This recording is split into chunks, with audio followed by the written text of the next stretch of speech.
Hello, ladies and gentlemen. Welcome back to the Armchair Booking Wrestling Podcast.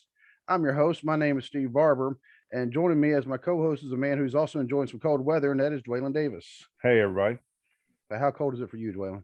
It is currently in Western Kentucky. It is 16 degrees, and it Uh, feels the feel like temperature is 9. oh, let me see what the feel like temperature is, because I already knew that the temperature here in Southwest Ohio was 18. Oh, it literally dropped as I pulled it up. 19 to 18. My county is in a winter weather advisory. Yeah, mine Uh, too. yep, schools have already been shut down. Air quality is good. Um, and I don't see the feels like. Where's my feels like? Come on, people. Y'all suck. But I just like this. It feels cold. And tomorrow morning when I right at the time that I leave work, it's going to be about 12, or leave for work, it'll be about 12 degrees outside. Now it'll be about 66 in the house when I get up to sit at my desk and clock in. Oh, well, yeah, it'll be maybe a little bit warmer than that, but not that much. Yeah, Because 68 is supposed to be like the perfect temperature for like sleeping and yeah. everything else. And of course, whenever I was taking college classes for my master's, some of the professors liked it warm, but a Hmm. couple of the professors were like, "Nope." And in fact, the dean of the school, super nice guy. He was also a pastor. Um, because and it was a Indiana Wesleyan University. So I mean, um, but he said the reason why he kept it cooler, and then not like icicles, falling off your Right. mustache cold, but he said because if they kept it warmer, students tended to fall asleep. Yeah. You Yeah. know, because I mean, the classes started at 6 at night and ended at 10. Yep. That's when they were scheduled for us, and that time you're already tired, and then you put just a little bit of warmth on, and Yeah, I I took mean, a few night classes like that in college, and yeah, it was hard to stay awake. About you hit about 8:45, 9 o'clock. It's like hmm you're just kind of nodding off, and it's like, can we wrap this up, please? I need to go to bed. yeah. And I had the longest. This is me, of course. Just like I had the longest drive from work, I had the longest drive from college because my campus was in Westchester, Ohio. It was a satellite Hmm. campus of Indiana Wesleyan, and so my drive, I actually would leave work and then go to the college campus, which was Right. another 15 minutes down the road from there. So my drive home, add 15 minutes to that. That's how long it took me to get home from college. And yeah, so nice on drive, but it was worth it in the end. I cannot Yeah. believe that was 5 years ago. Now that I finished that, I don't know if I'll go for a PhD or not because the stress from doing a master's, like that, you get back, gave me a nervous breakdown. Um, but we have friends with PhDs, and hey, good for Yeah. them. I just Yeah. don't know what I'd do with one if I got it. Yeah. Yeah, because $40,000 is a lot of money to spend on a wall decoration. Hmm. Yeah. So yeah. But tonight we are going to be doing a review, like a year in review of 2021, and and a lot of that, it's not going to be like a top 10 things like that because those things, if we try to do a top 10 on everything, that would take forever, Oh yeah. and eventually we do have to go to bed. And but we will be discussing things like some of our favorite moments. Not we're not going to say, hey, what was the best moment. We're going to say our favorite. You know, um, some of our least favorite moments, some of the things that made us laugh, some of the things that maybe even had made us cry. We're also going to talk about some historic moments, some of the firsts, uh, some other things that are kind of have left things up in the air, and just about everything we can 2021, and maybe maybe even a couple things that aren't necessarily wrestling, but they were part of 2021, and we can't really ignore them. And especially for Dwayne and myself, considering what all's going on in Kentucky right now, in Western Kentucky. Yeah. Yep. So before we start getting into any of it, I want to go ahead and give our contact and listing info. If you would like to email us, it's armchairbookingpodcast at gmail.com. You can find us on Twitter at Booking Armchair. Find us on Facebook at facebook.com/armchairbooking. You find us on Instagram at the same thing. You can find us on YouTube. Obviously, if you're watching it, you already know you can find us on YouTube. But you can also find us on TikTok. And for audio platforms, just about any platform you can imagine, if you can't find us, just let us know, and we'll do what we can to get ourselves added. And I'm aware, like I said, of the iHeartRadio problem. I've tried to get it fixed, and I was not given. I may have to go try to find another support person, because the last person just said, "Hey, it's not working," and I said, "I know it's not working. That's It's why I'm like contacting you." yeah, it's like I'm well aware it's not working. That's why Yeah. I contacted you Right. to Yeah. yeah. I tried. I did this, and now I can't get it working. That's where you come in. And it was like, really? Try it again. It's still not working. I was like, can I? Let me just take your job. you Yeah. know. Like some people don't understand what an IT job is supposed to be about. Yeah, and I do know it has something to do with the coding. There's something that's stopping it. I don't understand why. I have figured out over the past year and a half that the different audio platforms, they all do things different. Um, just like when we started going to Zoom instead of doing it live. Anytime I save the episodes, when I upload them into Block Talk Radio, by the way, Block Talk Radio, who hosts us, Yep. anytime I upload it and I save it from Zoom, I have to turn around and hit edit again, because the season number and the episode number and the episode type will have all disappeared. Oh, Which isn't a big deal, except for Apple Podcasts. mm-hmm. Those go by the numbers that are there, not the date that you have them in there. Because I was wondering why a lot of the episodes, all of a sudden, when I looked at the list, they've all of a sudden dropped down to the bottom. I'm like, that's kind of odd. And then I looked, and the numbers weren't there. Oh, So went in there, and I had to. It was about 30 episodes. I had to go in and manually put the numbers back in. wow. And then I had the numbers wrong. I had two episodes with the same number. So if anybody who listens to us on Apple Podcast, if you notice that, please let me know, so you can enjoy a good laugh with me. Right. But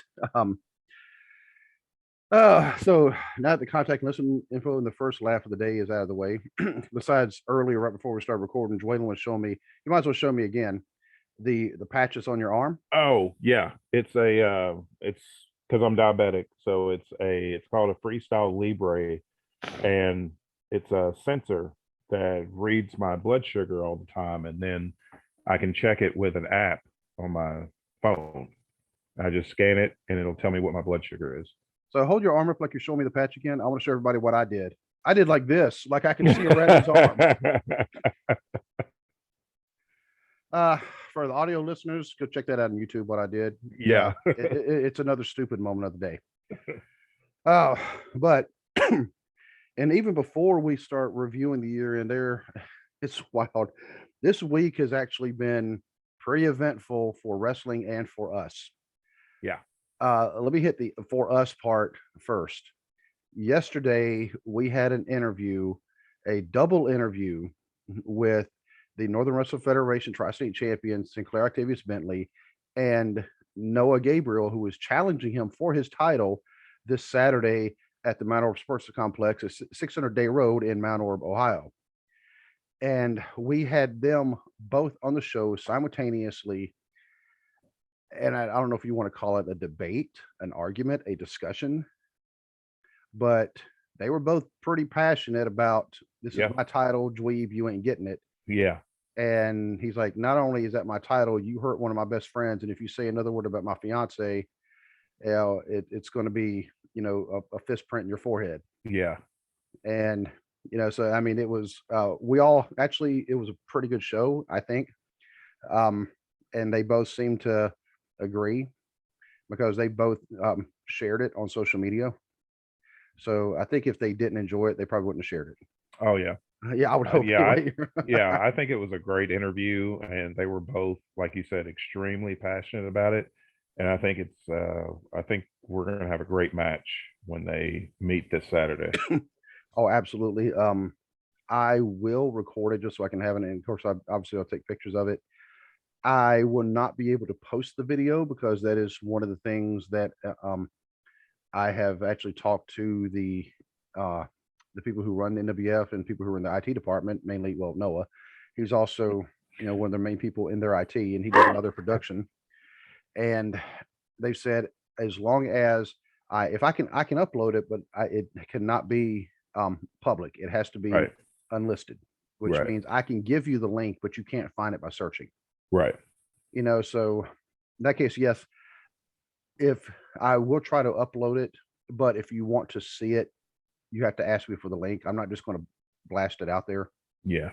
and that's out of respect for the Northern Wrestling Federation, because they did allow me to link and I showed the first minute and 11 seconds of their Bustin' Loose video from the November 20th show, which is the one where Alex Hayden and he gave Tiny Tim about 4 or 5 big splashes. Some of them were off the second and top rope, and put Tiny Tim out of commission for the foreseeable future. Yep. That's undetermined. We don't know when he's going to come back. If or, he's come, or if he's going to come back. if he's going to be able to come back at all, because you're talking about a guy who's about 6'1", 6'2", and easily 350 to 400 pounds, jumping on a guy who described us when we had an interview with him on the show, which was actually another good one. That's been one of my favorite ones, just because he's a NWF Hall of Famer. Yeah. And been around the industry a long time. He described himself as 5'3" on a good day. I think so. I believe that's what he said. Yeah. Yep. Now he's 5'3", but there's no fat on him, because we weren't uploading the video with him, but he flexed, and it's like, yeah, that dude has like little to no body fat whatsoever. Oh yeah, he's cut. Yeah, he's ripped up, but yeah. But when you have two guys attack him like that, I mean, after a while, his body can only take so much. Yep. And now he'll be out, and Noah is going for revenge for him.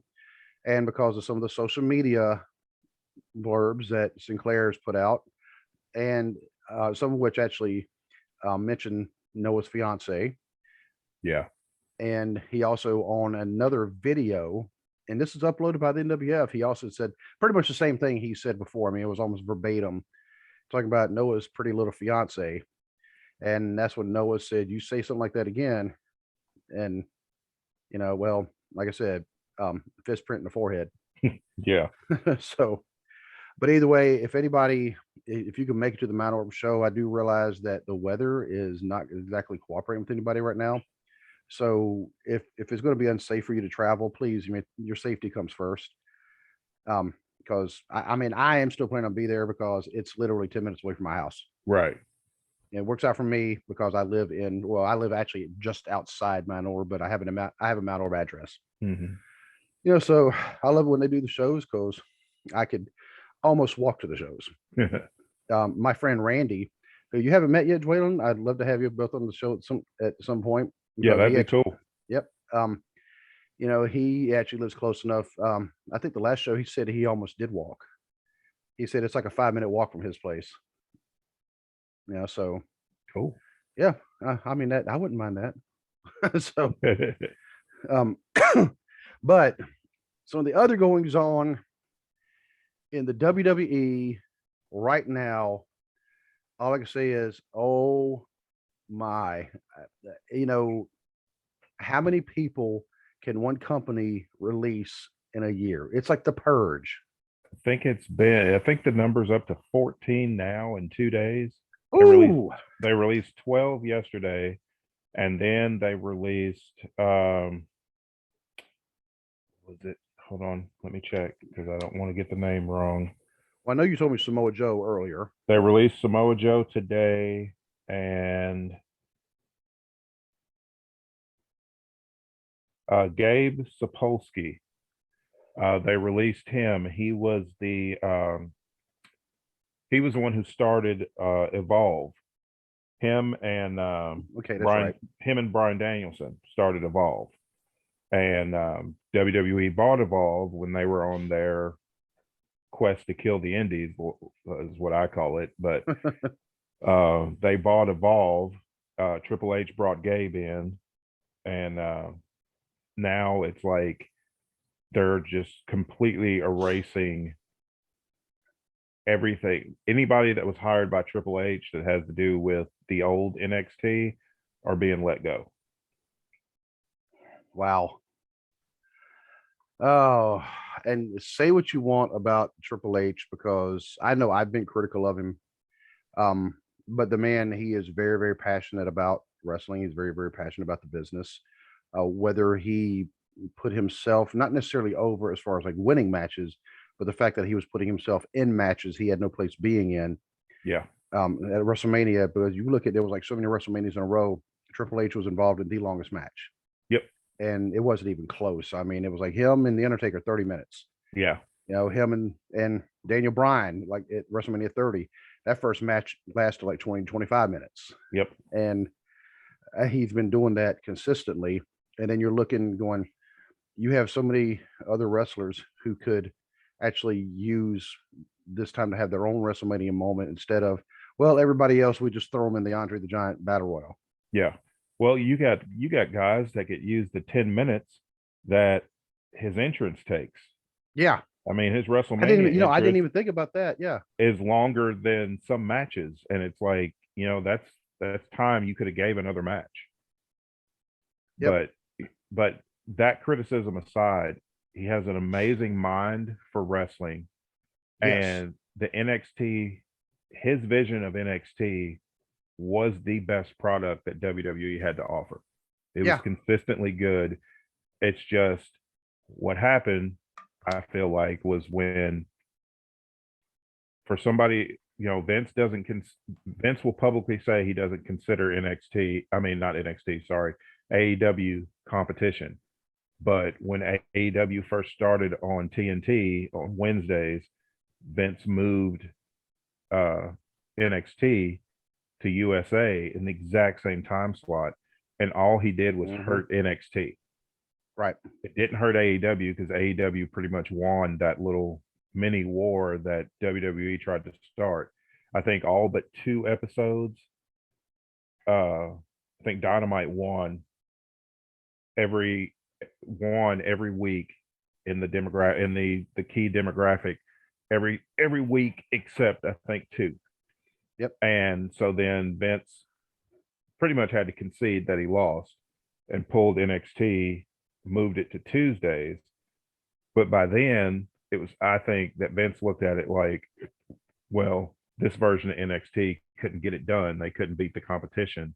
So now I've got to take over and do it right.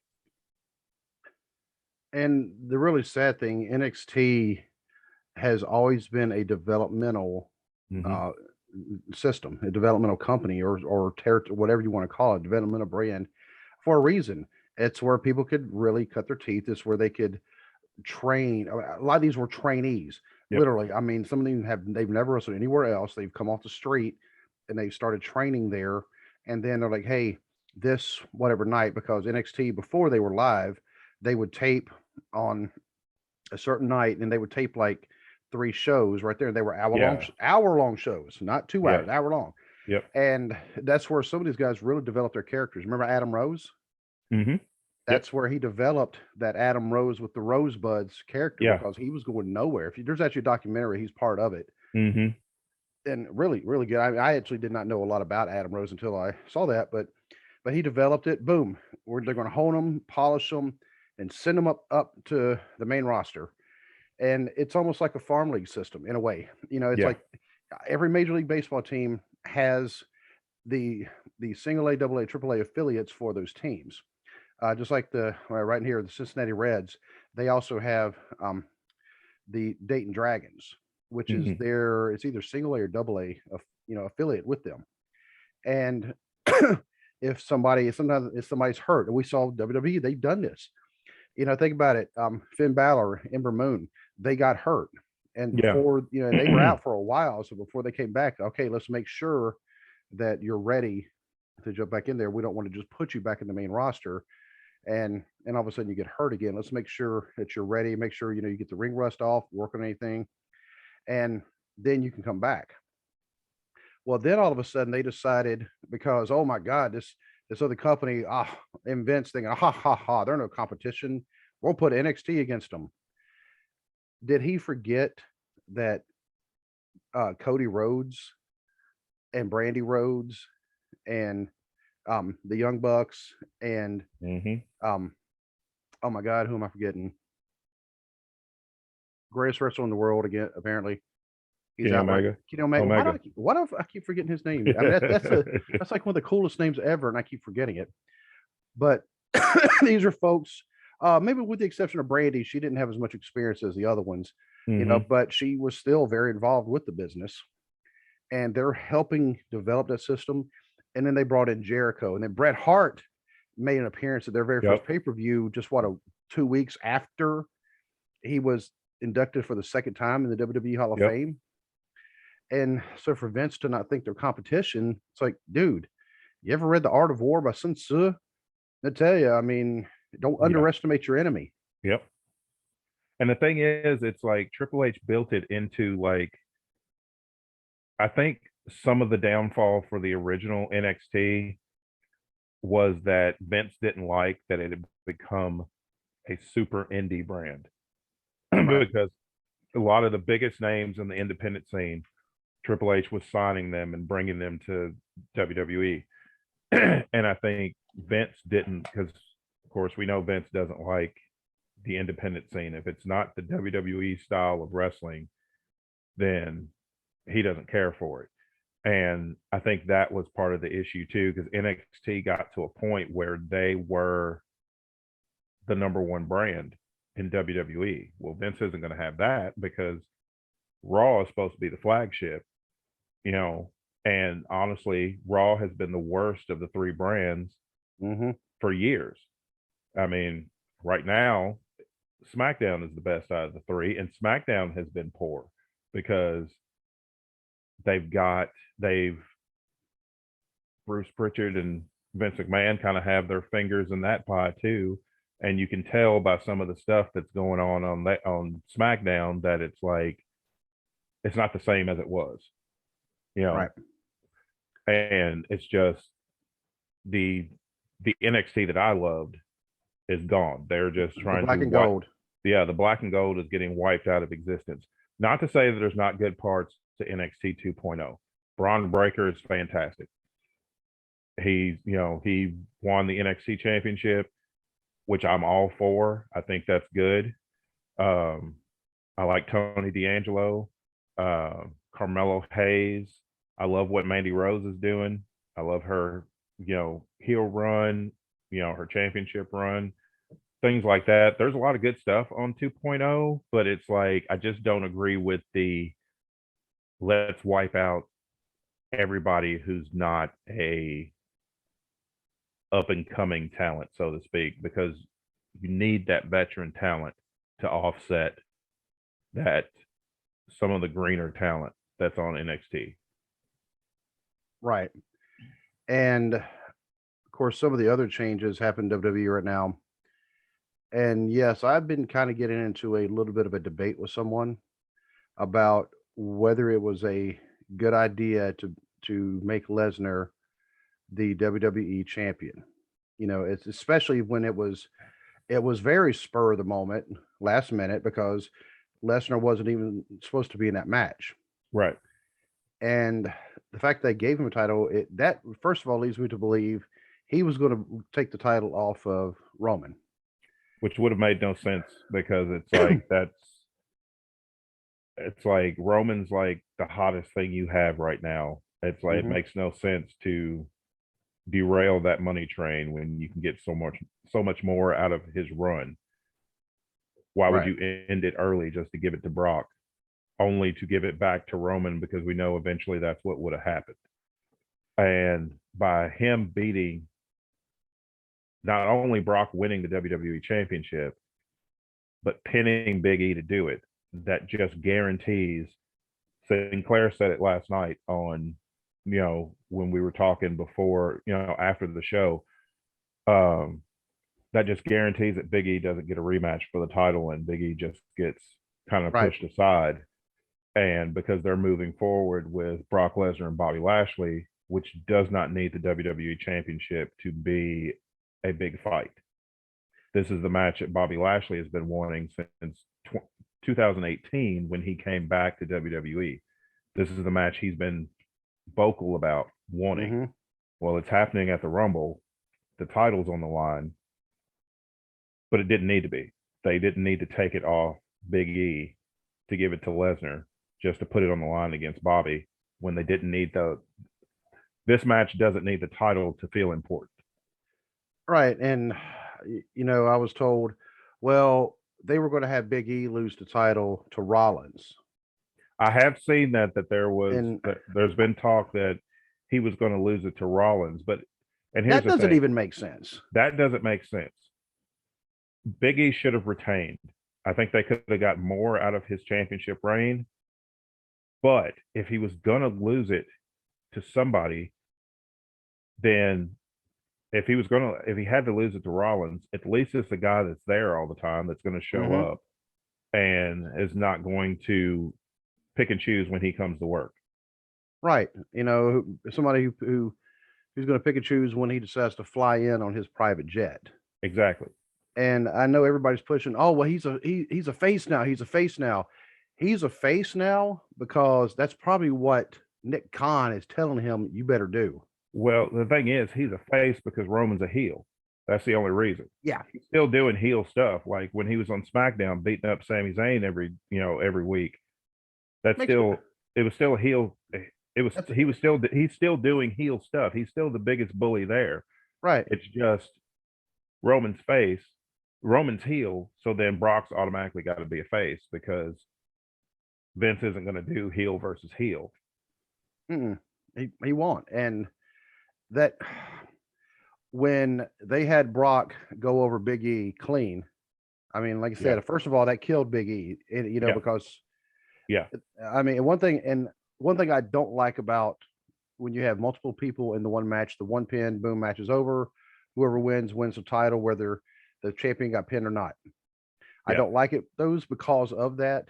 However, in this case, Big E should not have been the one to take the pin. Nope. Because it just killed him for no reason whatsoever. And no, I do not think that makes me sound hypocritical. I'm just saying that there was no reason to put Brock in the match. Guess what? His match was canceled. Not his fault. Not Roman's fault. Trust me, I've had COVID. I didn't want that crap. Right. Trust me. Then after I had it, I really didn't want that crap. I mean, I've actually, my wife and I, we actually lost a friend a couple months ago to COVID. So I can tell you, I mean, it's very serious. So yeah, I don't want to, and especially don't want somebody who has been battling leukemia for the past 15 years, who's been in remission twice from it. I don't want him to get it. And our pastor at church had it, and he's also fighting cancer. Thankfully, he was able to pull through that, and he just found out as of a couple of days ago. I think they said he got put in maintenance mode, which means he's almost like cancer free. Oh, okay. Which is also awesome. Fantastic. So, yeah, Joe, I don't know if you're listening, but we're pulling for you. But for them to put Brock, let's just move him to that main event.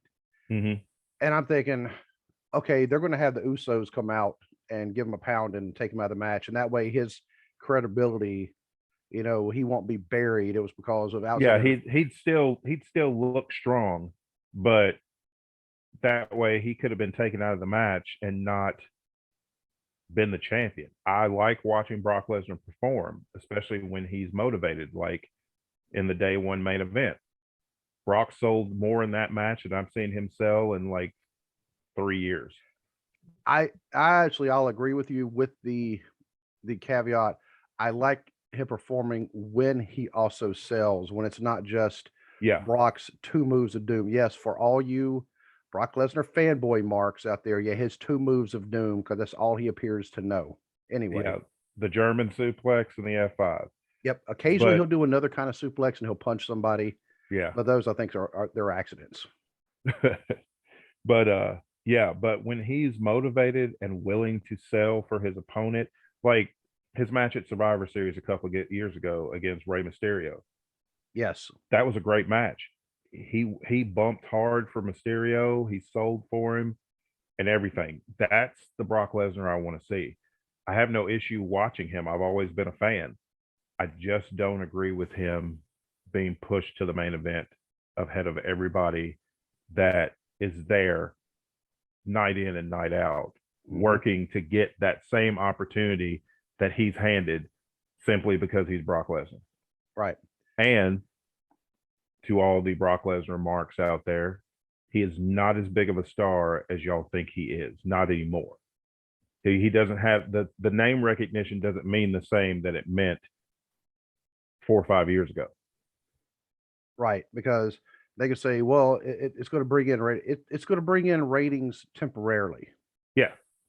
Yeah, And it's a temporary shot in the arm, but it's not going to last because he's not going to be there. He's going to work his program, then he's going to get on his jet and go back to Canada. yeah, where him and Sable can count their money, and Yeah. that's what he's doing. So as far as I would disagree with anybody, including some of our friends that our new friends at the J&J podcast, because they actually believe it is a good business decision of the WWE. I actually will respectfully disagree with them, just because I say it is a good business decision for Brock's wallet, his bank account. It's a good decision for Brock's wallet, which brilliant businessman. Hey, If I was in his yeah, shoes, absolutely. I'm going to take the money as well.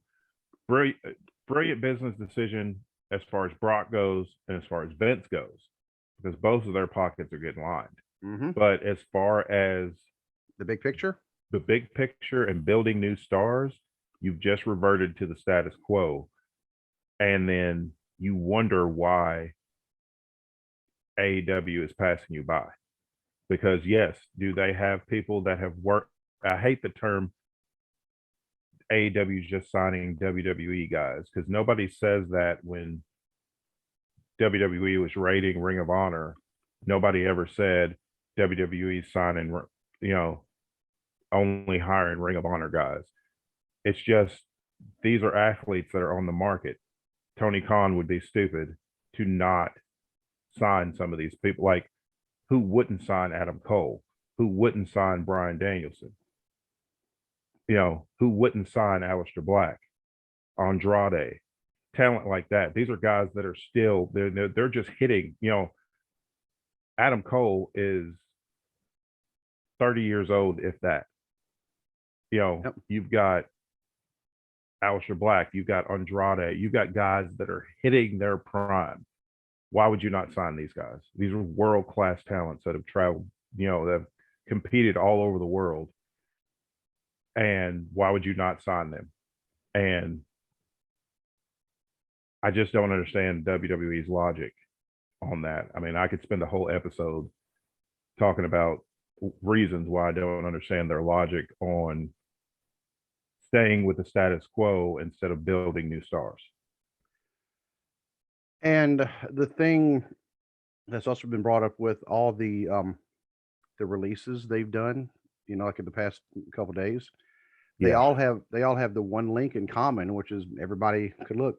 They were all considered to be Triple H people. Yeah, they were all hired by Triple H. Which brings in some other questions of why are they killing off the careers of people who Vince McMahon, his son-in-law is the one who built that. Now all of a sudden he's taking everybody affiliated with his son-in-law and he's showing them the door. Yep. And some of these are names, like the name you mentioned before, that was a name that was actually unfamiliar to me, to be honest with you. But as soon as you start talking about that, okay, the dude obviously, has a pretty good track record for doing stuff good for business.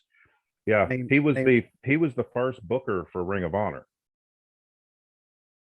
Okay, like he was like in Ring of Honor's infancy. Gabe Sapolsky was the first booker. Then he left. Him and Daniel Bryan Danielson created Evolve. And then, he ran that for several years before WWE bought it. It's just, they're just trying to wipe out the legacy of NXT Black and Gold. Which is kind of funny because let me go back and look at the title of an episode we had just a few months ago.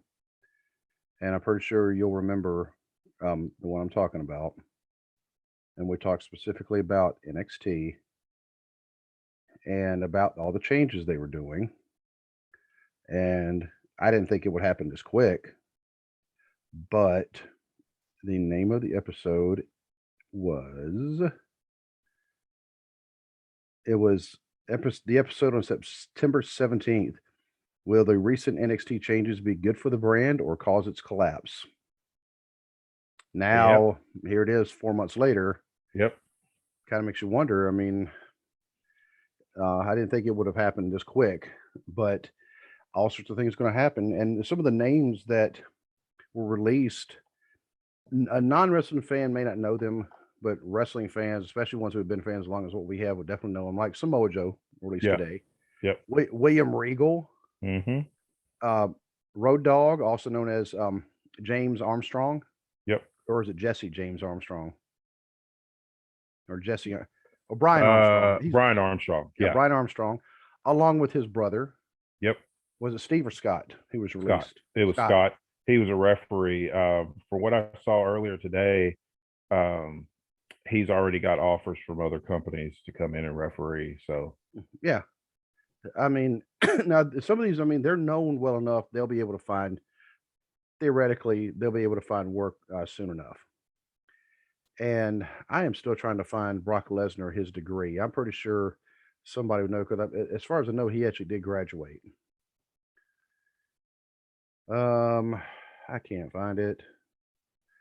Even Googling, I just can't find it. Oh, well, he actually did. He actually could have left a year early, but he declined, saying he actually wanted a degree to fall back on. Okay, I mean, I can respect that. I mean, yep. And it never says. It just says he graduated. So he must have got like a degree in general studies. Never understood that one. Yeah. So what do you know? General studies? What?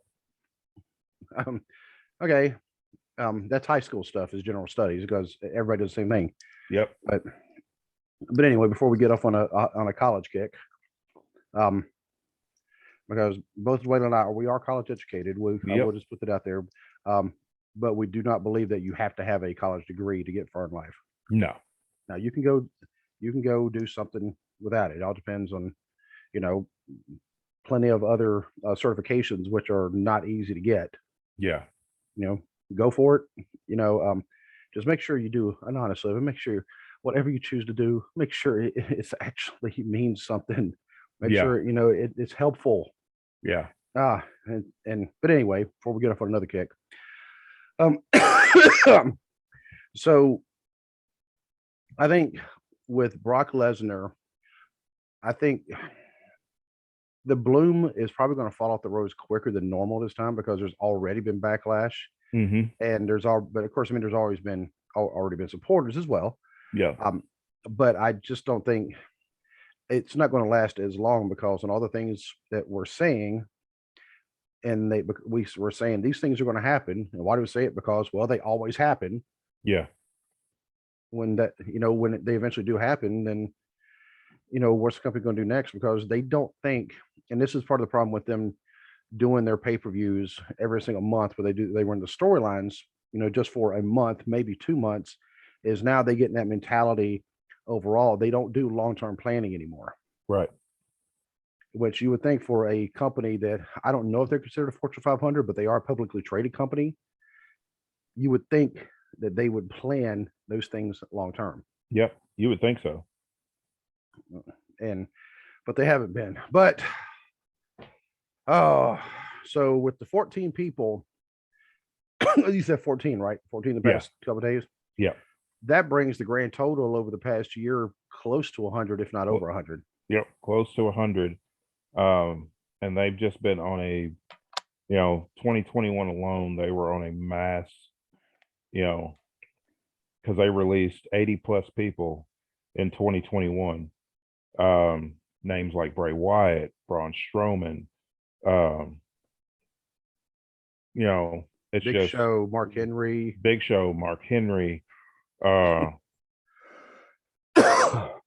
Matt Cardona, who was Zack Ryder, it was just ridiculous, especially at the height of the pandemic, and they're releasing people, and it's like, and I get it's business, but you can't you can't get on your conference call and brag about your record breaking profits that you're making for the quarter and then release 20 or 30 people.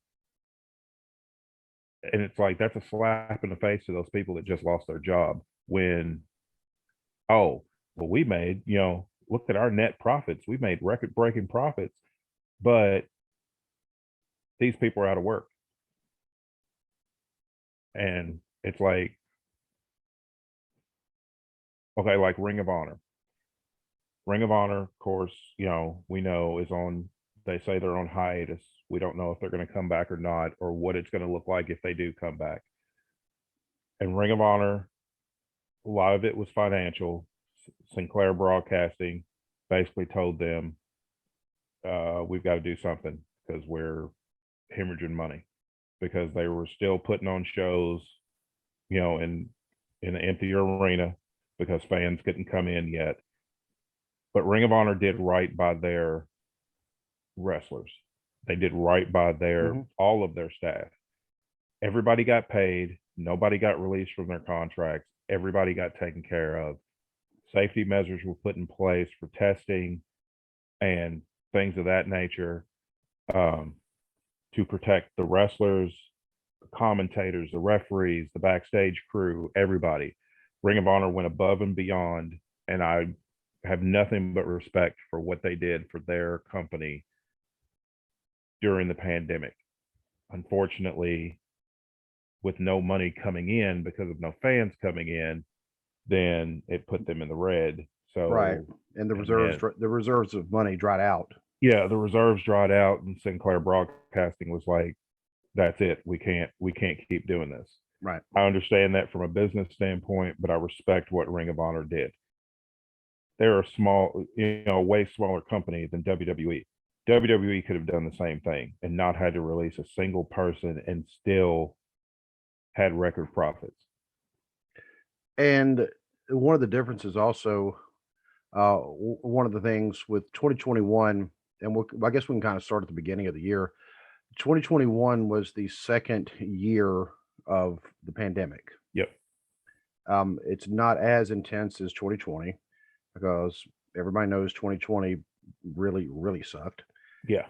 And because there was no live audiences.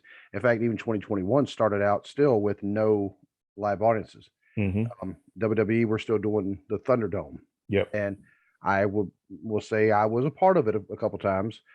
I like the Thunderdome much better than the empty performance center. Yes, the Thunderdome, and I get it from the wrestler standpoint, it actually gave them like cheers and things like that because those were, and they were they were being piped in as well, but you could still, hear the people. But being a participant in it, I was fortunate enough, I guess, to actually be part of it. And there was one time that my wife actually spotted my face. And we actually had, thankfully we had DVR'd and got to it, and I got a picture of it because I believe I posted it.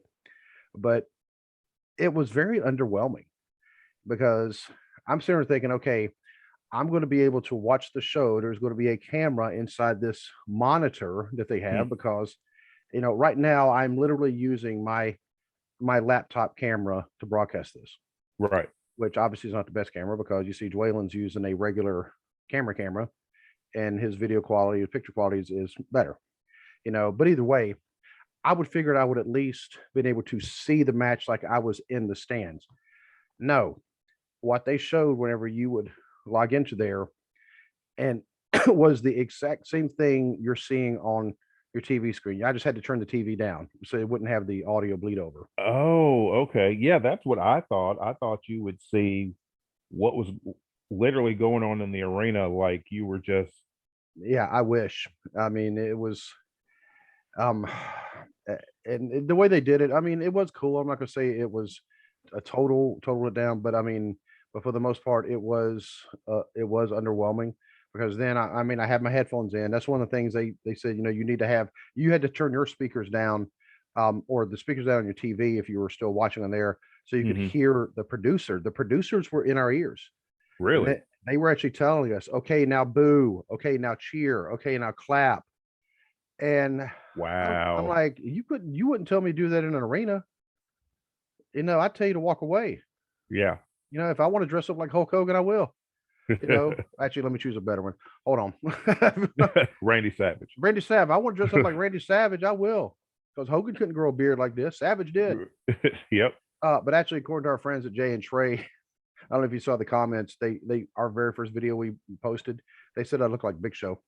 And I got to look and I was like, well, because I had my hair was actually pulled back and I was kind of up there. And I was like, yeah, I guess I do. You know, so if I want to get in there dressed up like Big Show, I'll do it. Don't tell me to leave. Yeah. But it was okay. And and then they had their first pay-per-view, the Royal Rumble, without an audience. They had the Thunderdome. And you know, out of all the Royal Rumbles, I mean, I have to say this one was one of the least, memorable because it just wasn't as exciting without the audience right there. Yeah, that's the thing. It's like it when the audience came back, like for WWE, Money in the Bank was the first show since the start of the pandemic that there were live fans. There. They had some at WrestleMania, but they did have people in the crowd at WrestleMania, but there was only so many. But a full live crowd, Money in the Bank was the first pay-per-view. And just that, it makes you appreciate wrestling more with the crowd there, because it's like Yes. the empty arena shows that every company had to do because of the pandemic. It's like those are just hard to watch for me because it's like, and nothing against the work that the wrestlers did during that time, but it's like the crowd just makes a wrestling match. And without it, it's like you're watching two dudes practice. Yeah. And one of the Or two women practice. two wrestlers. We'll just say, yeah, you're watching two athletes practice is what it Yeah. felt like to me without the crowd there. And you could tell when the crowds came back, it helps the wrestlers too. They feed off the crowd. If there's nobody in the stands, then it's like, how do you draw that emotion and to get that across in a match? Right. I mean, because they've even said like some of the WrestleManias where they're in the football stadiums, and because of all the open air and a lot of the Yeah. noise goes up and out, Yeah. so it never actually gets to the ring. They said those actually can be kind of hard at times because they can't hear the crowd. Yep. Even they can see them, and so they can kind of get a little bit of a visual of what the crowd's doing, but they can't actually hear them. But was Money in the Bank the one where Vince walked out, or was it the next night at Raw? That was at Raw. Okay, when he walked out, looked at the crowd, where the Yeah. hell y'all been? Yeah. And walked back in. Yeah. That to me was one, because Vince McMahon could have some funny moments. And Yeah. that's one of them. And No, I was wrong. That was Money in the Bank. was it Money in the Bank? Yeah, Okay. that was right at the beginning of Money in the Bank, the Money in the Bank pay-per-view. Yeah, he came out and said that and then just turned around and walked back off. Yep. But it's like the crowds being back, was a huge thing for wrestling. But it gives you more respect for what the wrestlers do with, comparing the Performance Center empty arena days to going from that to the Thunderdome. And and WWE had and this is the thing, WWE was the only company that had the option. They had the ability to do the Thunderdome because of the deep pockets that they have. AEW pretty much just had their wrestlers and backstage staff be their crowd, which it still helped because there were still vocal, people in the audience. But I'm just glad the fans are back. And yes, fingers crossed that they don't have to leave again, but with this new variant, and there's another variant that they have discovered in France. So I don't know how long the fans will be in the arena. So with SummerSlam being in Nashville this year, I'm hoping I can still go to that one. I plan on going to that one. But heck yeah. And if you do, we're going to broadcast live. Yeah. Yeah. Oh yeah, I'll definitely do some TikToks from heck yeah. SummerSlam if I'm able to go. waiting for tickets to go on sale and see how much they are. But yeah, fans being back was a big deal. It made things feel special. Yep. And the WrestleMania, you mentioned that one earlier. Now that one had fans, but it wasn't full capacity fans. Right. It was what, like a quarter capacity, something like that. I think so. And that WrestleMania was there's some firsts, and I'm gonna throw them up. First one ever held I think at Tampa at that stadium. Yes.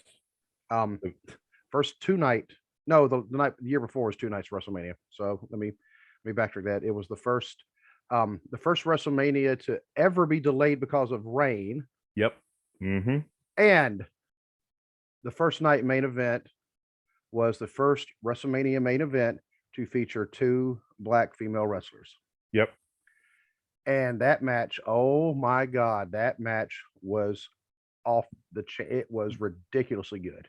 I've seen a lot of great wrestling matches in 2021, and for me, Sasha Banks versus Bianca Belair is still match of the year for me. That's the best match that I've seen, and that's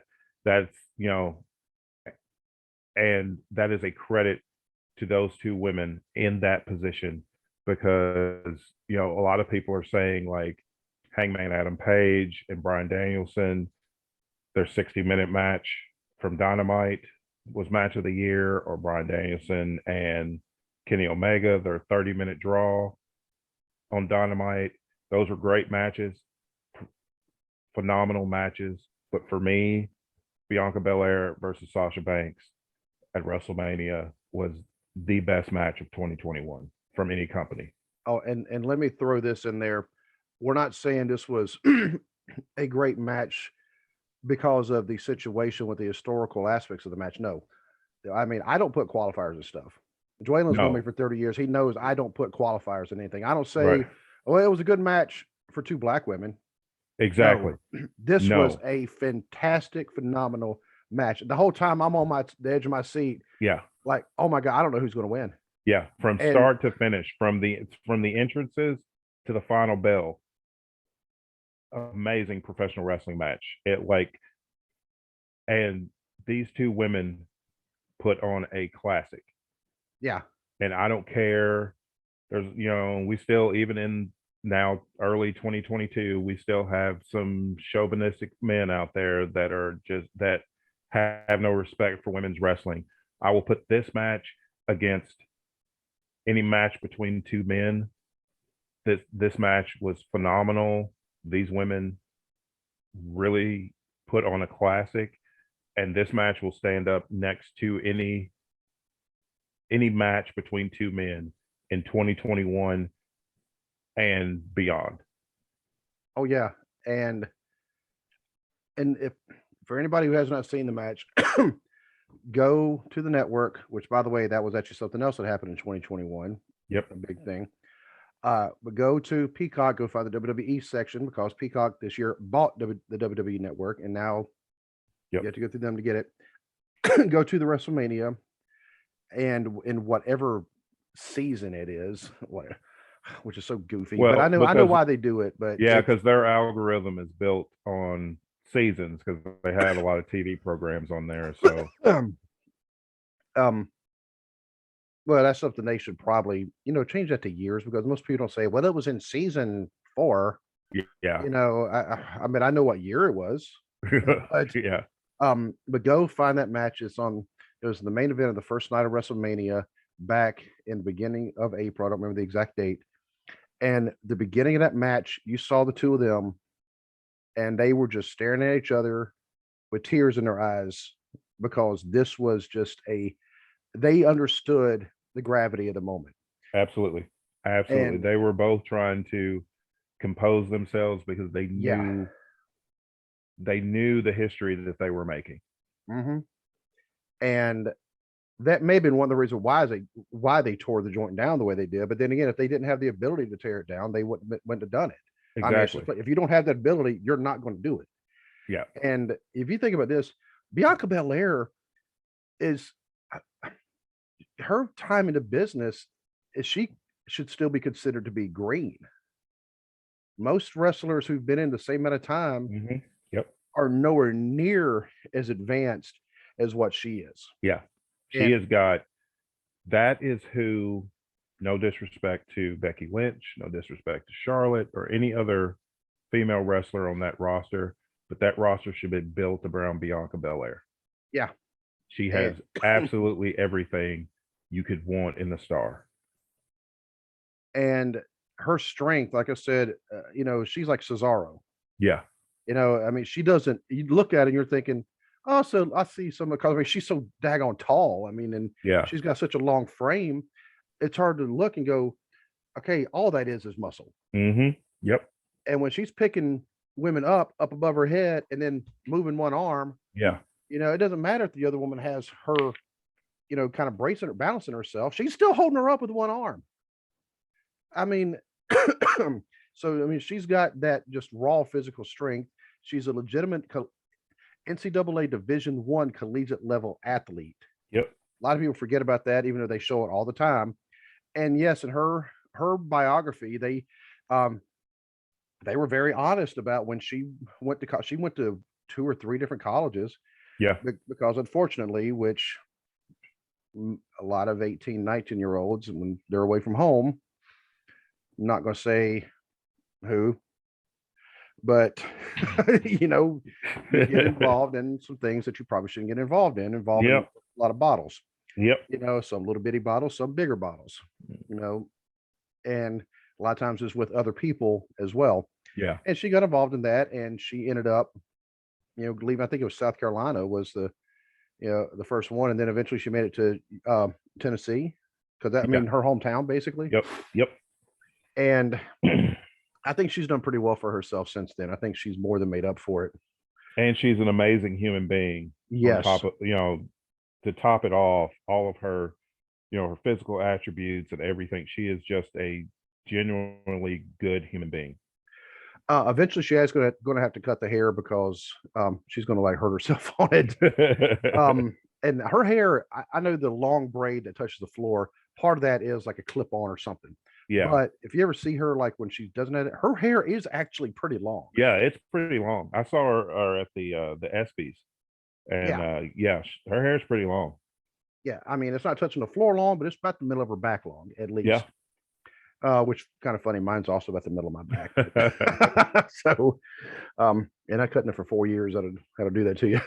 But as far as like the best match of the year, which that one's easily, up there.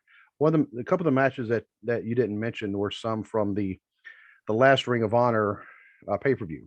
Yes. Briscoes versus OGK.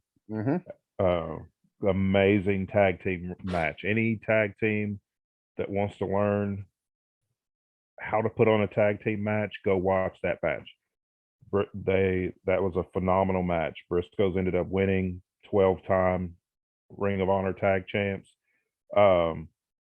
Also, Jonathan Gresham versus Jay Lethal for the original Ring of Honor World Championship. Amazing match.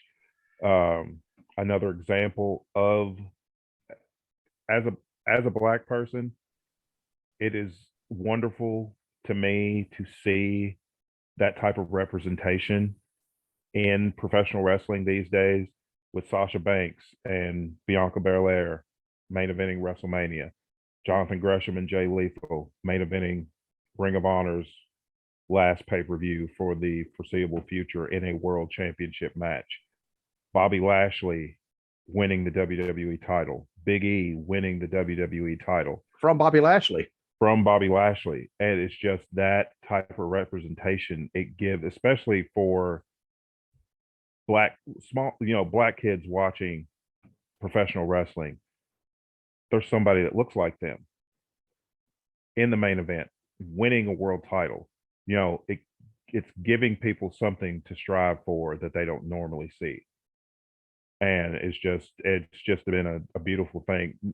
Shane Taylor Promotions and Ring of Honor, absolutely fantastic. Shane Taylor has been one of the best wrestlers of the last 4 or 5 years, and hopefully he gets signed to a promotion that will continue to showcase his skills. And Shane Taylor has done so much to bring other black wrestlers into the spotlight.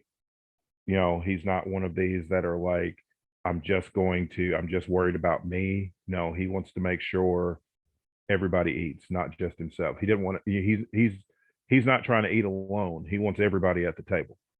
And he's done an amazing job bringing other talent with him on his rise to success. By the way, ladies and gentlemen, when Dwaylen and I, when we actually run for political office together, we're actually not going to have a party, just because we're either going to bring everybody in or we're going to really make everybody mad. But we're going to use Dwaylen's slogan, and that is, under us, everybody eats. Exactly. So, I mean, that's the perfect way to put it too, because we've also said the same thing about other promoters when they were competing against Vince. Other promoters made sure everybody ate. Vince was only looking out for Vince. Vince wanted to eat alone. Yeah.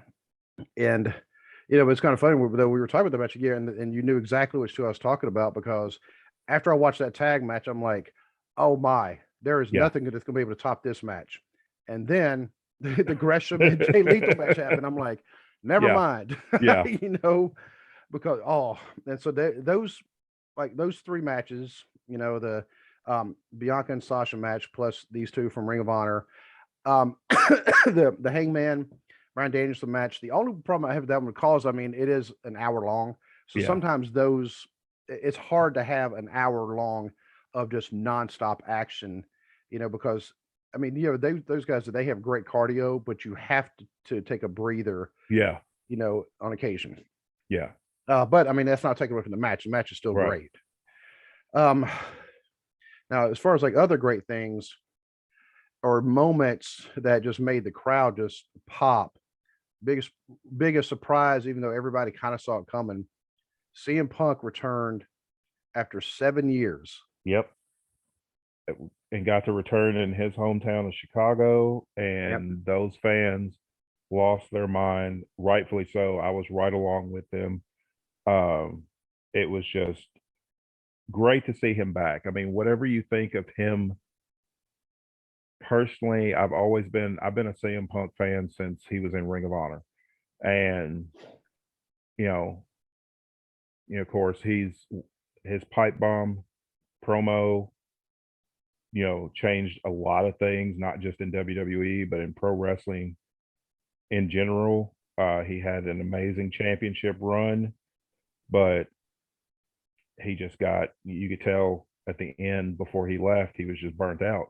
Yeah. But burnout's real, folks. Yeah. But you can tell when he came back, you could see that love of wrestling has come back for him. And he's had some good matches. His match with Eddie Kingston in AEW was just a fight. That wasn't even a match. That was just a great fight. But CM Punk coming back was a big moment. Adam Cole joining AEW, fans lost their mind for that. Right after that, at All Out, All Out had CM Punk's first match in 7 years against Darby Allin, which was a great match. You've got Adam Cole debuting. Then you've got Bryan Danielson, the American Dragon, returning. And he quickly was showing people why, in my opinion, that he's the best wrestler in the world. He wasted no time showing people exactly what he's capable of doing without, that has helped AEW become such a beloved company, is that wrestlers can go there and the shackles are off. You don't have a madman screaming you don't have a madman screaming in your ear, micromanaging every single thing that you do. You can go out there and show people, this is what got me to the big time in the first place.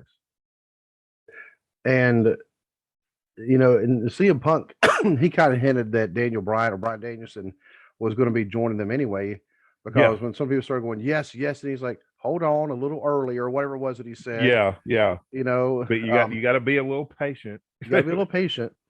And I think a lot of people's reactions. I think the one that best sums it up was the night he returned, and they focused in on the guy in the audience. I mean, he had tears coming out of his eyes. Yeah. And what kills me is people were on social media just, making fun of this guy for crying because that guy, CM Punk's his favorite wrestler. He's been waiting 7 years to see this.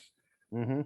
That is what pro wrestling is supposed to be about. It's supposed to elicit an emotion. It's like it is supposed to give you chills or goosebumps or things like that. If you're watching something, if you're watching something in wrestling and you don't feel anything, then they're not doing their job.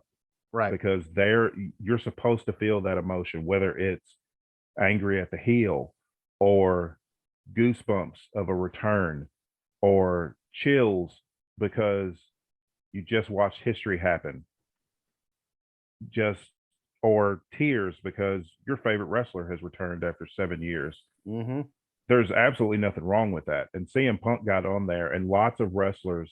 Nyla Rose was one. I love Nyla Rose. She's just awesome. But she got on Twitter and was pretty much just taking people to task that were making fun of that guy that was crying. And she's like, that's the type of fan that we love, is the fan that has that kind of emotion. That means that we've touched them, in a way that nothing else has been able to touch them. And people understand entertainment does not just mean something that makes you laugh, makes you happy. It could also make you sad. It can make you cry. Exactly. Because I can tell you right now, I think it was around 1990 or 91, I sat in a movie theater on a date, mind you, with somebody who I had a thing for back then. You know who I'm talking about. Mm-hmm. And obviously don't now, because I mean it's been 30 years. Everybody's been married, have kids now. Yeah. But we watched the movie My Girl. I know the part. It got you. Oh, yep. It got everybody in the whole theater. Yeah.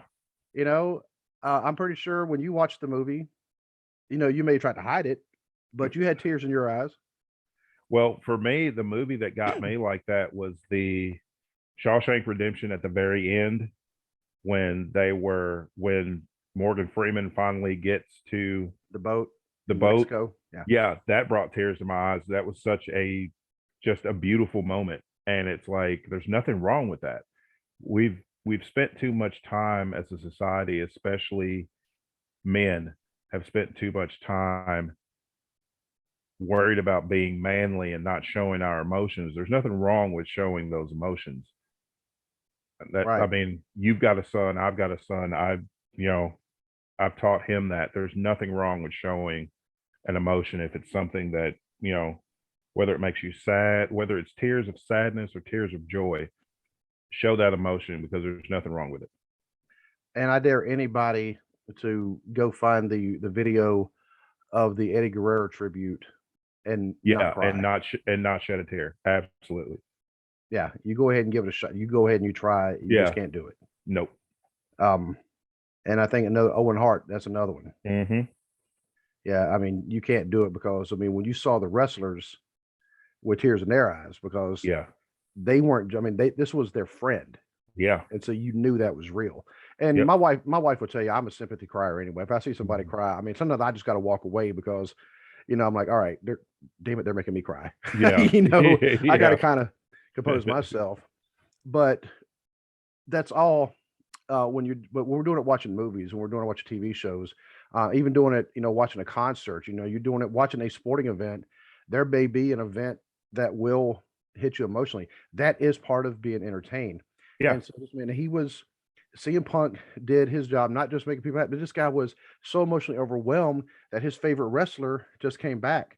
Mm-hmm. And he walked out and he sat down, not even said a word. He just sat down, and the place blew up again. Oh yeah. Yeah. And then later on, after he spoke, later on, he gave everybody in the whole arena ice cream sandwiches. Yeah. And that made me cry because I wasn't there and I wanted an ice cream sandwich. You know, I think like I went to go look at my freezer, see if we had any. We didn't have any, and I had to cry again. You know, so anybody watching, bring me some ice cream sandwiches. Come to Mount Orb, bring them to. I will meet you anywhere. You know, if I know you and like you well enough, I'll even give you the address to my house. But you know, that'll make me going from crying. I mean, actually, I may cry tears of joy. You know, so bring Dwayne some ice cream. Right. Actually, for both of us, bring us sugar-free ice cream, Sugar free, please. Yeah. please, because we don't want our diabetes to start flaring up. Nah. Nah. No, but yeah, CM Punk coming back, and then when he and MJF went in there Oh, and they gave that their version. Now, and I will say this: Sinclair and Noah from last night, we knew going in this was going to be a good interview because yeah. we knew both of those guys could just boom, boom, boom right at the top of their head, and even they wouldn't have anything on Punk and MJF that night when they did their back and forth. Oh, they just a master class in promo work. That is how it's done. Not scripted, not not a madman telling you what to say. Just two guys with the ability to talk. Just going out there and going at each other to build a program. And that's how wrestling's always been done. Feuds have started over promo. That's how it's, some of the greatest matches we've ever seen has started from a back and forth promo. And that's how you build a program. And you don't need a script. You don't need all these bells and whistles. You just need two guys that are able to talk and let them go out and talk. And MJF and CM Punk are two of the best to ever do it. And MJF is 25 years old. Yeah. He is nothing against Roman Reigns. I love the head of the table stuff that he's doing, the tribal chief stuff. But for me, Roman's the number 2 heel because MJF is the best heel in wrestling. I mean, he knows exactly how far over that line to go or how close to that line to bump. It's like his timing is perfect. His cadence, his the way he carries himself, just everything. And for a man to be that young and have the complete package at that age, that is AEW's future. That they need to do whatever they can to lock him down long term because he could carry that company for 20 years. Oh, absolutely. And when he knows that to come out and he'll go for, if you want to call it the cheap heat, like the local heat, he'll do something to slam the local people. But he doesn't just give a little bit of a poke and saying, like if he were to go down to Hopkinsville and say, hey, all you rednecks in Hopkinsville, or for one thing, if he just say that, most people go, yeah, what? I mean, what? And he knows just how to get the crowd almost with him and then snatch it from him. He'll get the crowd to where they're like, well, does he have a point? And then he goes in for the kill. As soon as he has the crowd in the palm of his hand, he's like, now I got you. Yeah, and just like when he was in Cincinnati, and I was sitting here in my house, not there, but I was watching it live, and my wife was actually, she wasn't really watching; it was just on; she could hear it. And of course, that's the night he was insulting Brian Pillman Jr. And his sister. I can't think of her name, but he was assaulting them. He was assaulting their mom. He referred to her as Methany. Yeah. Which, if you saw the Dark Side of the Ring, I was like, well, like you said, he's kind of got a point. Yeah. But when he said something about Skyline Chili, and my wife turned around and went, what? What did he just say? Who was he? Who was he? What? What? I mean, she was about ready to fight. Because, I mean, she grew up in Mount Orb and, Skyline Chili and Gold Star Chili. That's the other one. That's like the big chili rivalry for the most part, those two companies. But she was like, I don't know who is he? No, she's like, I'm about to get in the car. I'm about to head down there. So, but he said that, and of course the crowd was like, "Oh no, you don't talk about Skyline. Yeah. You don't." Even people that prefer Gold Star were saying, "No, you don't talk about Skyline. That's something that's here." But I mean, he just sit there like, Yeah, what? and then he said Skyline Chili and then called it mid, and the crowd just erupted with boos. It's like he could say the simplest little thing, but he knows exactly how to punctuate it to where it's a jab at whether it's at the crowd, their favorite wrestler. He knows exactly how to get that jab in there and get that response. And you know how you were saying the shackles are off when they went to AEW? Mm-hmm. That back and forth promo was actually proof of that, Mm-hmm. because they were able to reference wrestlers who were Yeah. still with the other company.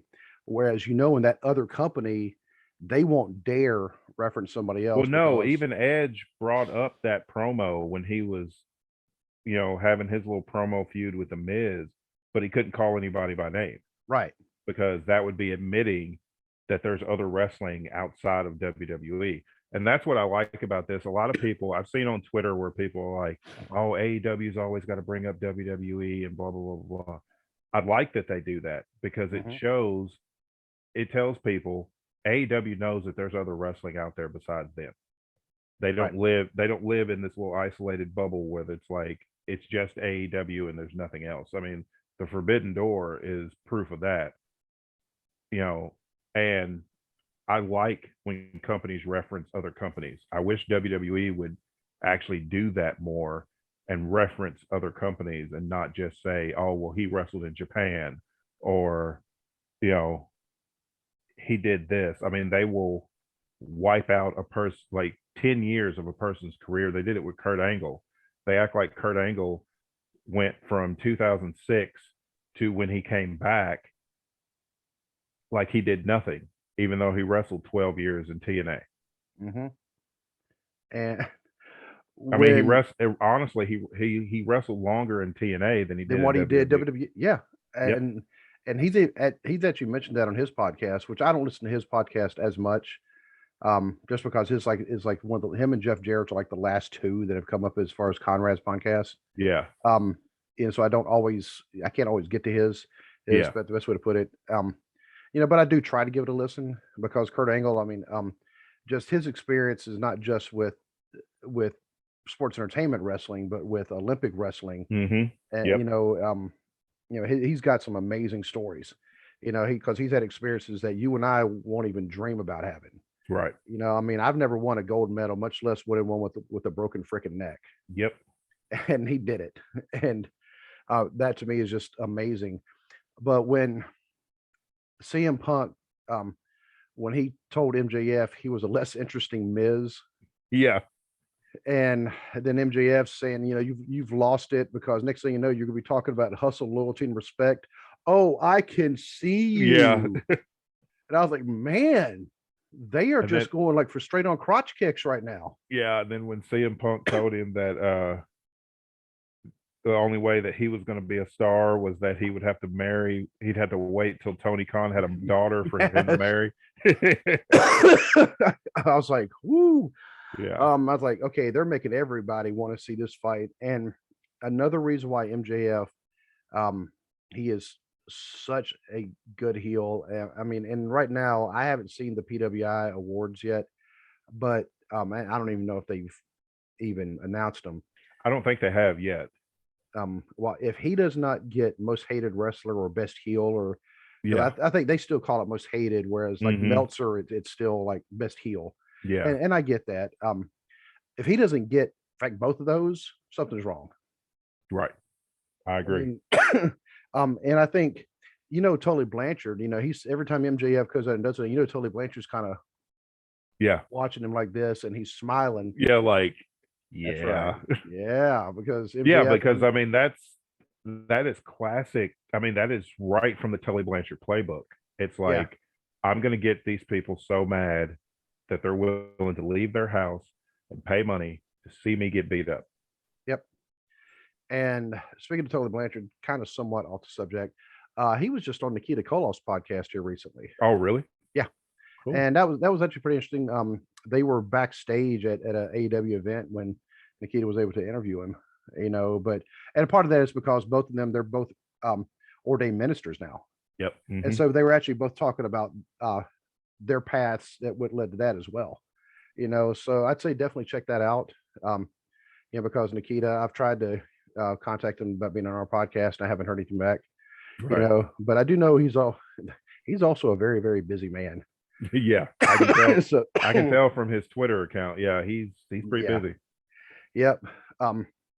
But as far as like some of the other best or favorites or things like that, I'd say something that's been kind of a disappointment to me, and you just brought his name up, was Edge.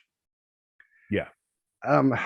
Edge, I mean, unless he really ramps it up, which I honestly don't see that happening. Part of that is because of age. I mean, because Edge is, he's just slightly younger than we are. And we haven't. Okay. Actually, we have had our body go through some crap. Not like him. Yeah. We have different reasons. But I mean, when he's had to have like neck surgery, and that's not something to mess around with. And he came back and got hurt again. And they came back and they got hurt again. And it's like, dude, before you hurt yourself permanently again, you might want to think about hanging up your in-ring career. Do something else, because I mean, anybody would gladly take him on as an agent, a producer, Oh, absolutely. trainer, or something like that.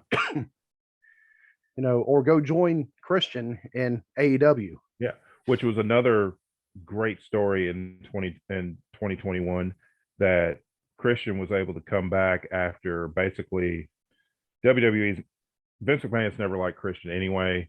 And I feel like that WWE just kind of wrote Christian off after the concussion issues that he had.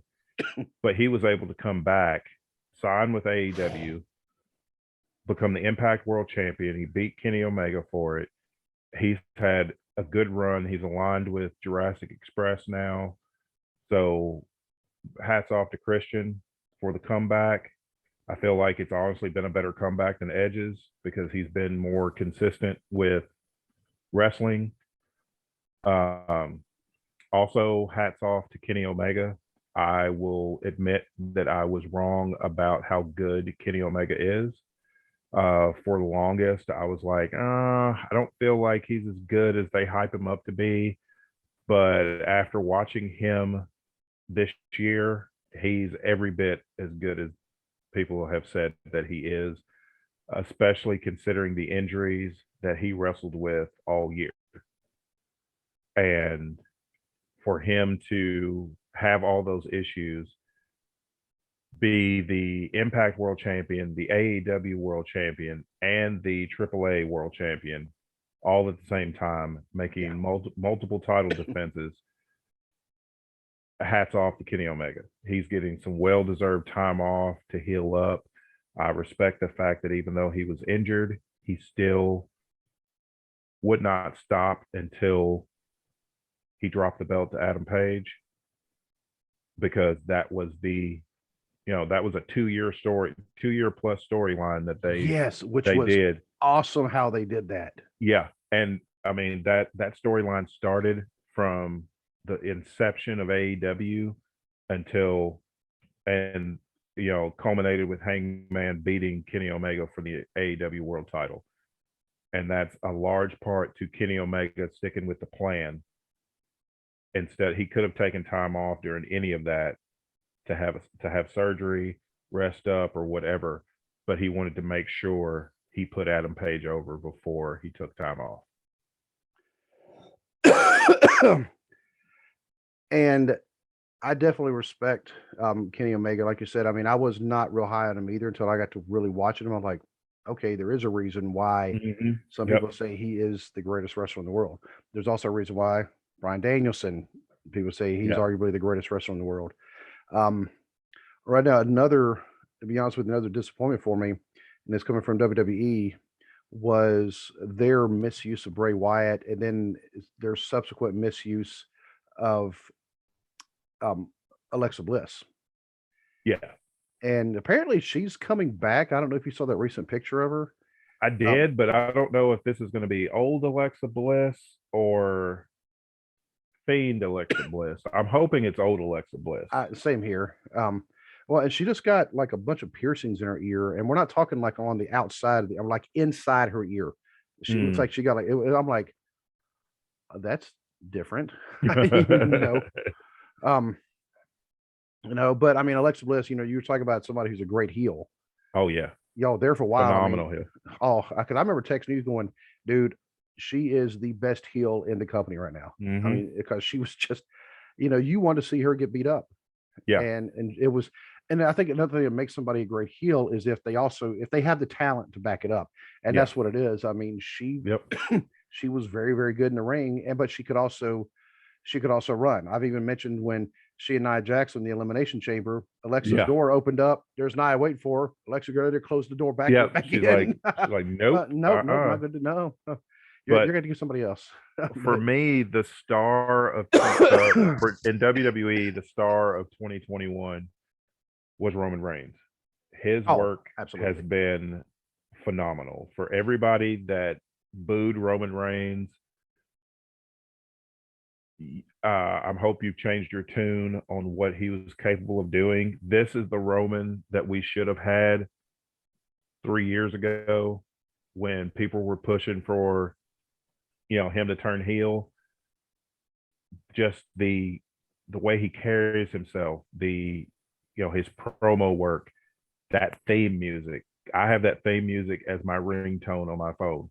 That theme music is that is a video game final boss theme song. It's like, okay, you've done all this other stuff, but then here's the final boss. And Roman Reigns has just been fantastic. One of the guys at the Jay and Trey podcast, I thought it was Trey, he just tagged me in a post. We need to have him send you a friend request on Facebook. And it was actually mentioned in the news that you told me today. It said Brock versus Roman winner take all, or Brock versus Roman at Mania for Universal Championship. And it says he has been medically cleared and is set to return tomorrow's Friday Night SmackDown. So that's actually good news for Roman. And like you're saying, with Roman, with him finally taking our advice, he must have been listening to the podcast, turning heel and getting Paul Heyman as his mouthpiece. Yep. But the ironic thing was when he turned heel, all of a sudden his promos didn't need the mouthpiece. Yeah, he did. Yeah, he didn't need the mouthpiece because his promos were. I feel like he has more control over his promos now, instead of having to get that scripted sucker and succotash when he's like Sylvester the Cat. Yeah, and it's like you can tell this is more of him in these promos, and it's just fantastic work. I do not want the Tribal Chief stuff to end. He is just that good at doing this. This is the Roman Reigns talking trash like he's on the football field in Pensacola. In fact, let me verify, because I think he went to one high school for the first 3 years. In his senior year, I think he transferred. And because I want to say he went to Escambia County and then transferred to Pensacola, or maybe in the other way around. Let me find that. Pensacola Catholic and then Escambia High School. Oh, okay. I want to say Escambia County or Escambia High School. That is, let me verify it, the same high school of, well, the Usos. That's them. A professional football player who graduated from there in 1987, the NFL player, all-time leading rusher in NFL history, Emmitt Smith. Mm-hmm. So, in fact, 1993 is when Emmitt Smith, he was holding out because he was actually hanging out in Pensacola. I was in tech school.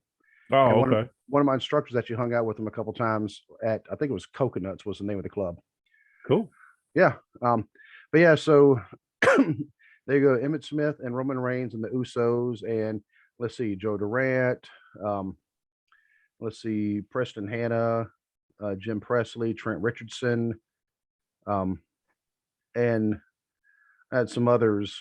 Oh, wow, they're all the alumni lists are all athletes, but they all went to the same high school. But but of course, that high school, it has a pretty rich program, and as you know, Florida is one of those states where football just rules. Yeah. Yeah. And I'd say in Florida, the second biggest sport is probably baseball.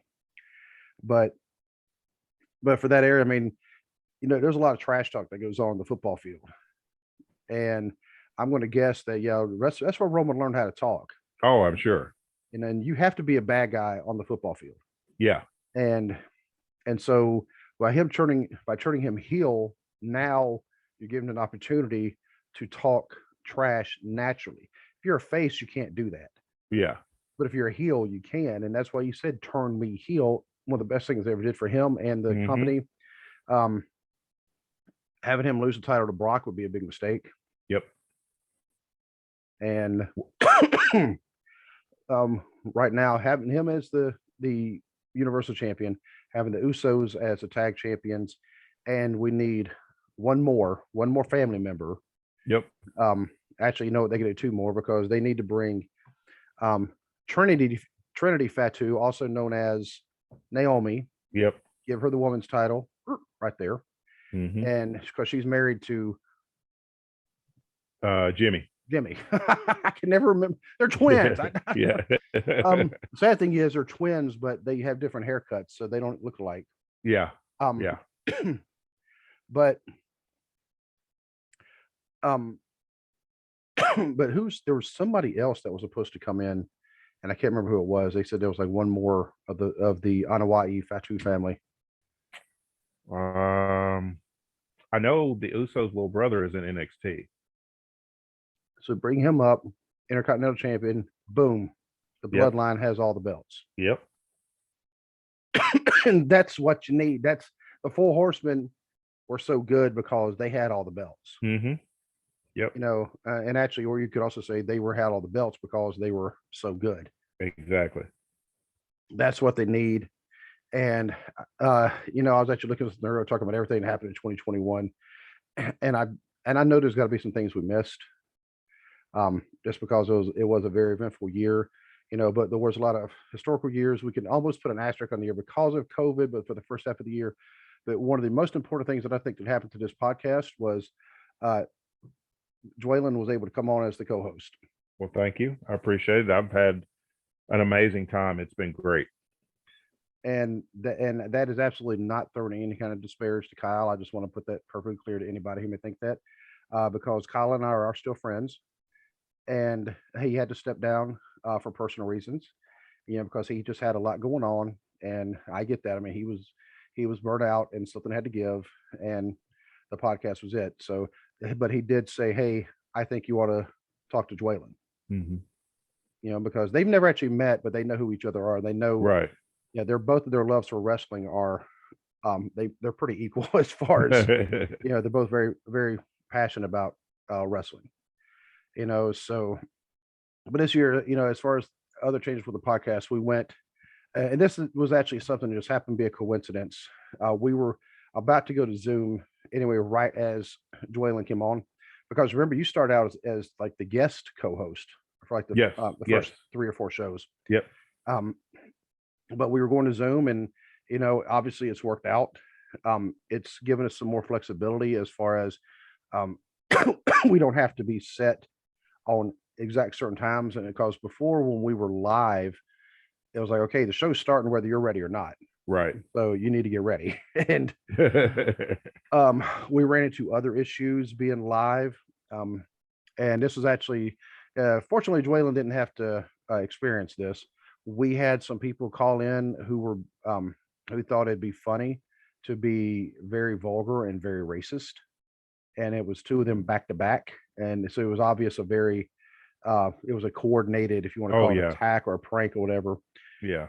The only fortunate thing was it happened within 5 minutes of the show starting, so I was able to just say, you know what, boom, cancel it. Yeah. I deleted it. I was like, you're not going to use the show that I'm paying for to get your laughs. Yeah. Plain and simple. So we started that one over. And if you Want to see what show that was? Well, you'll never find the old show because I mean it's gone forever. But there is a jump in the numbers as far as like Hmm. the numbers of the show. And it was the one that Colin and I were actually talking about managers. Oh, okay. So but that was another change in the show. And we've also ramped up the number of interviews because when we were doing it live, that was also something that made it hard to get interviews in. Um, but now since we're using Zoom, do you realize how many shows we've had? And there was only four, I think, that you weren't involved in. Um, but do you want to take a guess on how many interview shows that we've had since Zoom? And this is including the four that you weren't involved in. I can't even think of a number. I counted right before I sent you the link 20. Really? Yeah. And there was only four you weren't involved in. That was you know, let's see, Swinger, you weren't able to do that one. Christopher Michael Lotus, Riley Matthews, and Adam Swayze. Yeah. And Adam Swayze. Yeah. Yep. Um, and speaking of Adam Swayze, we're talking about MJF being such a great Hmm. heel. I would actually put Adam Swayze up against him. Oh yeah. Yeah. Yeah. Definitely. Because you want to talk about some cheap heat. The last time they were Mount Orb, and this was the day after the Western Brown High School football team lost their Oh playoff yeah. game, which for those who don't know about the Western Brown football team, this is the high school my daughter just graduated from 2 years ago. And it's the high school my wife graduated from more years ago. And I don't want her coming out of the bedroom punching me in the face for, Yeah. because, well, it happens. Um, but the high school, just a couple years ago, they hired a new head coach. And the head coach apparently was also the youngest head football coach in the country this year. But Oh, okay. he's a 2014 alumni of the school. And he turned that program around from one year they won two games. And this was actually my daughter and my nephew. It was their senior year. I mentioned my nephew because he was actually one of the starters. In fact, he was the number one defensive player on the football team. And you could tell he was doing his part. Apparently nobody else was. Right. But they won two games that year. And my nephew, who's actually in the Marine Corps now, he actually told me, he said sometimes, I mean, it felt like an embarrassment, but he said he wasn't going to quit on doing his part, and Hmm. that's why he's a Marine now, because Yeah. he doesn't know how to quit. And the team this season, they only lost they lost two regular season games. They won their very first playoff game ever. Because even there's been times they won the division, but they didn't actually have a division playoff. It Right. was just they were the number one team in the division. Well, of course, they were number one team in their division this year, and then they won their very first playoff game. Then they won their second playoff game. They went all the way to Ohio. I say division. They've reordered how they did that, but so they won their local thing. Then they won the next levels. As far as Ohio Division III, they were in the Elite Eight, the final eight of that division, out of however many couple hundred schools. Right. The quarterback he had the highest number of passing yards for any high school quarterback in the country. That's crazy. Yeah, and for somebody, I'm not going to say any names because I know there's people who I know who watch this. There's somebody who kept saying, "Well, who do they play?" You know what? They play the same teams they play every year. Right. It doesn't matter. I mean, number one rated quarterback in the country. Hmm. And not only that, but they've just been announcing he was the Cincinnati like area high schools quarterback of the year, and he made like first team all Cincinnati. There's some other players also on the team who also made like all Cincinnati. He made all state he made first team all state for the entire state of Ohio. Um, his brother was one of the wide receivers, and he was the one, like with his main target. I mean, they were just running up scores on other high school teams that they weren't even trying to run up the score. They would put in like Right. their second and third string, and we're still, I mean, they were that good. and they finally lost on that Friday night because I remember I was watching the game on my computer and I was sending you texts, giving you updates, and I was like, Yep. they tried. I mean, they made a couple mistakes early in the game, and and that was the difference. Well, Adam Swayze, back to the original story, Adam Swayze comes out the very next night, right here in Mount Orb, and he found out right before he was walking to the ring, somebody just happened to mention, "Oh yeah, their high school team lost their playoff game last night," and he went, "Ah." He had no idea about the rest of the thing about Right. the team. Um, he came out and the first thing he said, because he was wrestling Kimba. Now you do remember we actually interviewed Kimba not long after that. Yep. Mm-hmm. And he said, "All right," said, "I'll let you know right now, my opponent, Kimba, he needs to change his name to the Western Brown Broncos because he's gonna choke." And I was like, "Oh my Lord." And Randy, our friend Randy, he was sitting right behind me and he leaned over and he said, "You think it's a little too soon for him to be saying that?" I'm like, "Yeah, I think so." And then later on, he did like, your quarterback, he choked.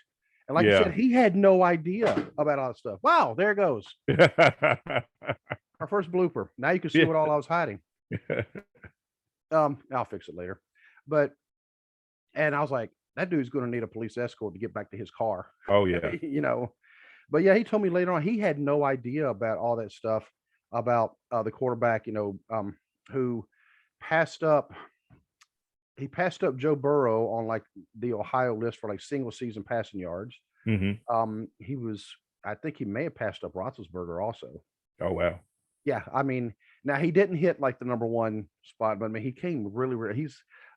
I want to say he's in the top 5. Don't quote me. I mean, I can find out pretty easily around here because the kid. I mean, he could have walked up right now and said, "You're going to change the name of Mount Orb to Novak," and people would have said, "Okay, All right."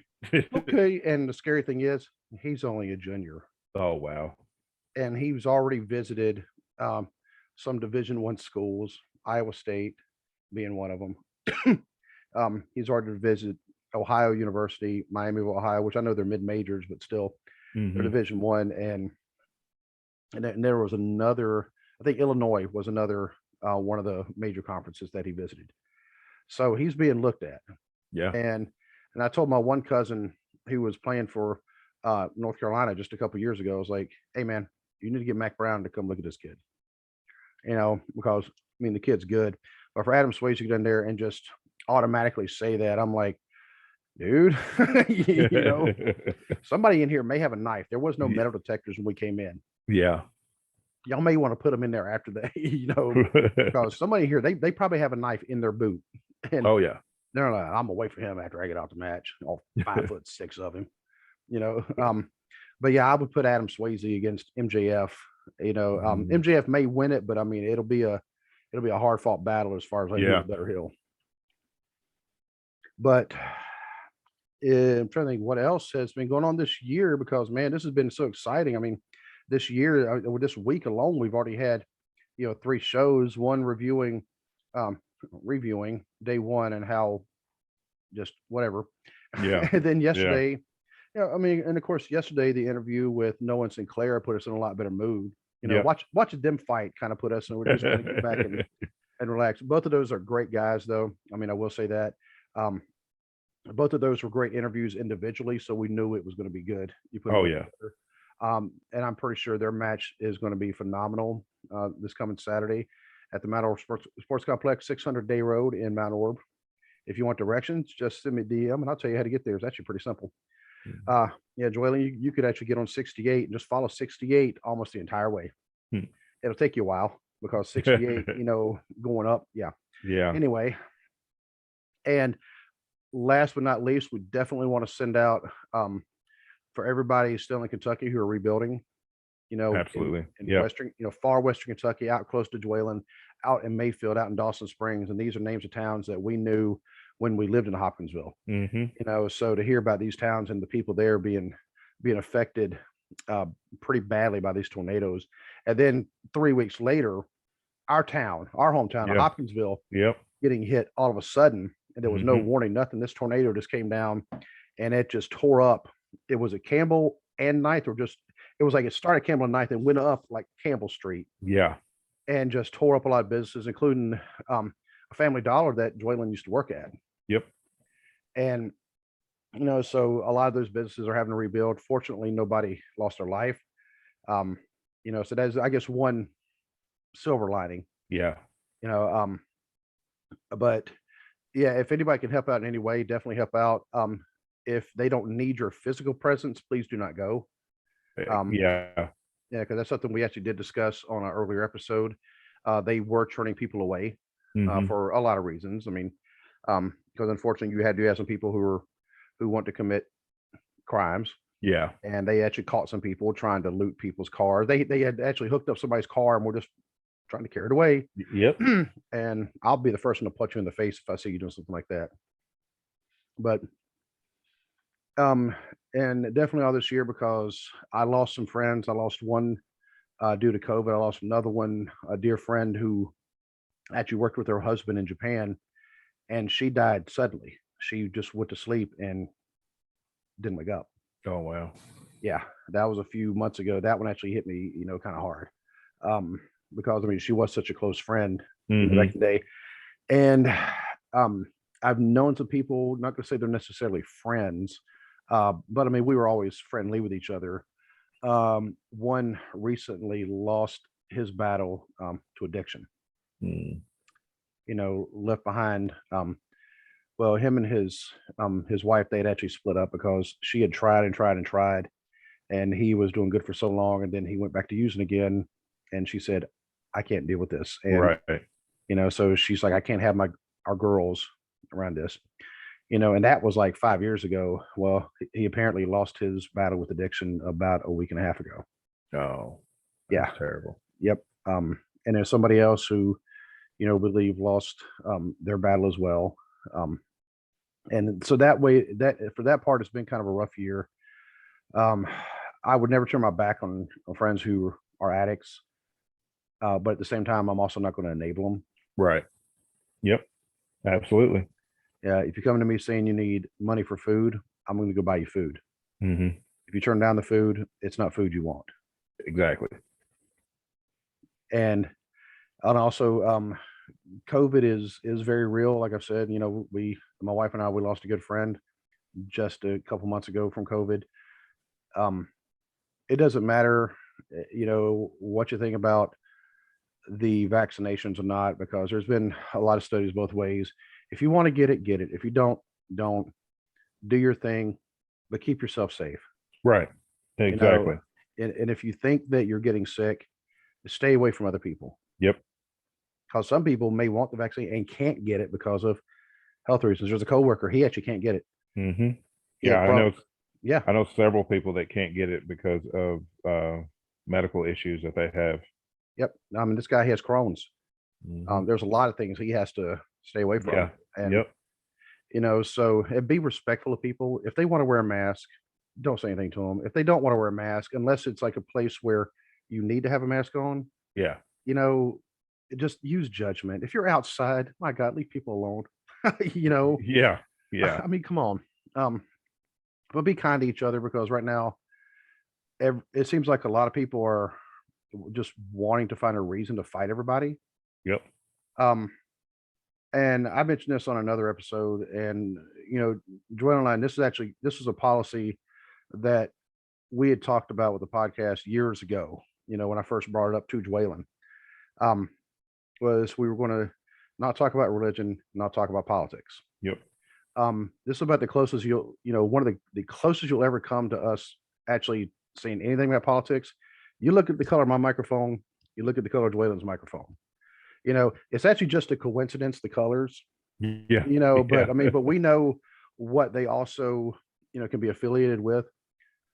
Dwaylen has been one of my closest friends for over 30 years, and that's never going to change. Exactly. Same with you. Yeah. So we figured out a way to get along because we focus in on our commonalities. Yeah. And and it's not just wrestling. I mean, we talk about a myriad of things. It's just the podcast just happens to be about wrestling. Right. So get along with people. Stop looking for reasons to be divided. Yeah. I mean, it's pretty simple. But anyway, So that basically, even though we're already on the 6th day of 2022, wow, I keep on really having to think about that. We're already almost a week into 2022, but we could finally kind of give an official end to 2021. Yep. And let's really hope that 2022, the situation with the pandemic gets better. We don't know right now. Just keep yourself safe. We hope the state of wrestling gets better, because I mean, we're always saying that we're always hoping for improvement rather than reverting. Right.